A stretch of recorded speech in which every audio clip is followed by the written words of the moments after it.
अस्सलाम वालेकुम दोस्तों, आज की इस वीडियो में हम first year biology chapter number 2 के एक टॉपिक को डिस्कस करने जा रहे हैं जिसका नाम है न्यूक्लिक एसिड। इस लेक्चर को शुरू करने से पहले एज यूजुअल आपको बताते चले कि ये लेक्चर डॉक्टर लियसगर की तरफ से डिलीवर किया जा रहा है और ये हमारे YouTube channel Sindh board teaching पर अपलोड किया गया है। अगर आपने अब तक हमारे इस चैनल को सब्सक्राइब नहीं किया तो काइंडली आज ही आप हमारे इस चैनल को सब्सक्राइब करें और साथ ही साथ बेल आइकन को लाजमी क्लिक करें ताकि हमारी अपलोड करता तमाम वीडियोस की नोटिफिकेशन आपको रिसीव हो सके। तो आइए हम इस लेक्चर को स्टार्ट करते हैं। सबसे पहले इंट्रोडक्शन की बात करेंगे। Friedrich Miescher isolated the substance from the nuclei of pus cell. He named it nuclein. Later it was found that it has acidic properties, hence its new name is nucleic acid. Friedrich Miescher एक साइंसदान का नाम है। उसने क्या किया? Isolate किया, अलग किया। किसे अलग किया? Isolated the substance from the nuclei of pus cell. जब भी जख्म होता है ना, खराब हो जाता है, उसके ऊपर क्या हो जाता है? पीप आता है, जिसे हम कहते हैं ना पस हो गया जख्म में। तो उसने क्या किया? कुछ पस सेल लिए, पस सेल लिए जो कि मरे हुए सेल होते हैं। उससे उसने एक चीज को अलग किया, आइसोलेट किया और उसको उसने नाम रखा। उसके न्यूक्लियस से एक चीज को अलग किया, उसको नाम दिया उसने न्यूक्लिन का। फिर बाद में जब उसकी प्रॉपर्टीज मालूम की तो ये न्यूक्लिन की जो प्रॉपर्टी है वो बेसिक नहीं है, वो एसिडिक थी। तो इसलिए उसका नाम जो बाद में पड़ गया न्यूक्लिन से न्यूक्लिक एसिड पड़ गया। अब ये न्यूक्लिक एसिड क्या है? ये तो इसका इंट्रोडक्शन था। बाद में जब केमिकल एनालाइज किया गया तो पता चला कि न्यूक्लिक एसिड क्या है। The nucleic acid are the long chain of polynucleotide in which mononucleotide are linked to each other. Nucleic acid क्या होती है? लॉन्ग चेन होती है जिसमें बहुत सारे न्यूक्लियोटाइड जो होते हैं वो, जिसमें बहुत सारे छोटे छोटे न्यूक्लियोटाइड जुड़ते हैं और एक बड़ा मॉलिक्यूल बना देते हैं, एक लॉन्ग चेन बना देते हैं जिसे हम नाम देते हैं न्यूक्लिक एसिड का। इसका मतलब न्यूक्लिक एसिड जो है वो न्यूक्लियोटाइड का पॉलीमर है, यानी बहुत सारे छोटे छोटे न्यूक्लियोटाइड मिलकर एक बहुत बड़ा मॉलिक्यूल बनाते हैं जिसे हम नाम देते हैं न्यूक्लिक एसिड का। यानी अगर हमें न्यूक्लिक एसिड को अच्छे से समझना है तो हमें न्यूक्लियोटाइड को अच्छे से समझना है, क्योंकि बहुत सारे छोटे छोटे न्यूक्लियोटाइड आपस में जुड़कर न्यूक्लिक एसिड बना रहे हैं ना। तो इसका मतलब अगर न्यूक्लिक एसिड को अच्छे से समझना है तो हमें न्यूक्लियोटाइड को अच्छे से समझना होगा। तो आइए न्यूक्लियोटाइड्स के पार्ट्स की बात करते हैं। It consist of 3 parts. Nucleotides में 3 पार्ट होते हैं। सबसे पहले pentose sugar. Pentose sugar carbohydrate वाले पार्ट में हम डिस्कस कर चुके हैं। इसके पास 5 कार्बन होते हैं। दूसरा नाइट्रोजिनस बेस। नाइट्रोजन के मुख्तलिफ कंपाउंड होते हैं जिन्हें हम कहते हैं नाइट्रोजिनस बेस।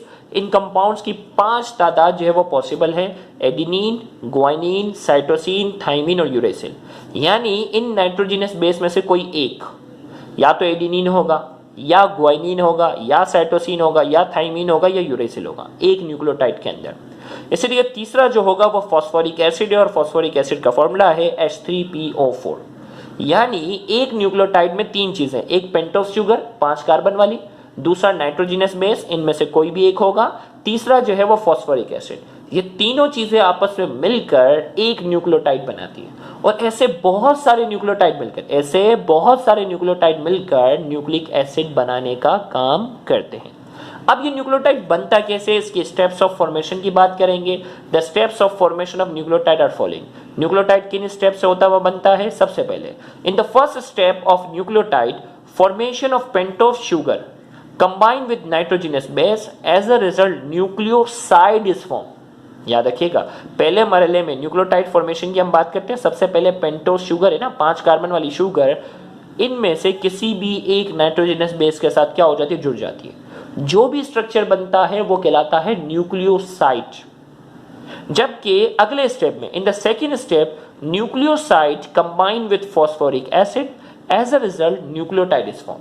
और उसके अगले मरहले में न्यूक्लियोसाइड जो होता है वो फॉस्फोरिक एसिड के साथ जुड़ता है और फिर बनता है न्यूक्लियोटाइड। तो पेपर में अक्सर आया हुआ है कि न्यूक्लियोसाइड और न्यूक्लियोटाइड में क्या फर्क है, तो आपको बताना होगा न्यूक्लियोसाइड में पेंटोज शुगर और नाइट्रोजिनस बेस है, फॉस्फोरिक एसिड नहीं है।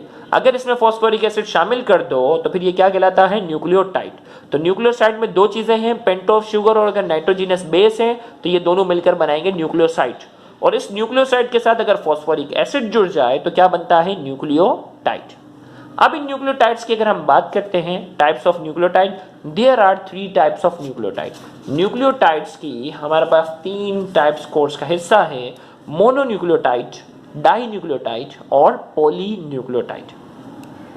मोनोन्यूक्लियोटाइड की हम बात करते हैं, the nucleotide which occur singly in the cell और the part of other molecule which do not contain other nucleotide are known as mononucleotide.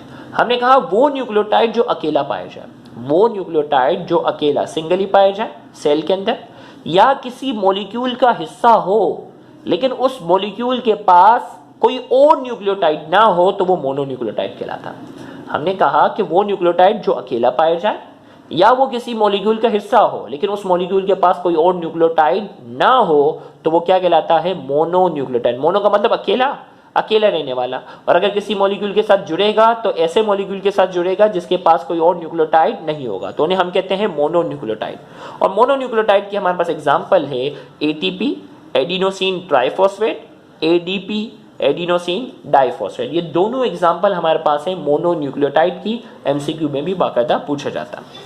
Dinucleotide की अगर हम बात करते हैं, when two nucleotides are combined together then they form dinucleotide. जब दो nucleotide आपस में जुड़ जाते हैं, जब दो न्यूक्लियोटाइड आपस में जुड़ जाते हैं उस वक्त जो भी स्ट्रक्चर बनता है वो कहलाता है डाइन्यूक्लियोटाइड।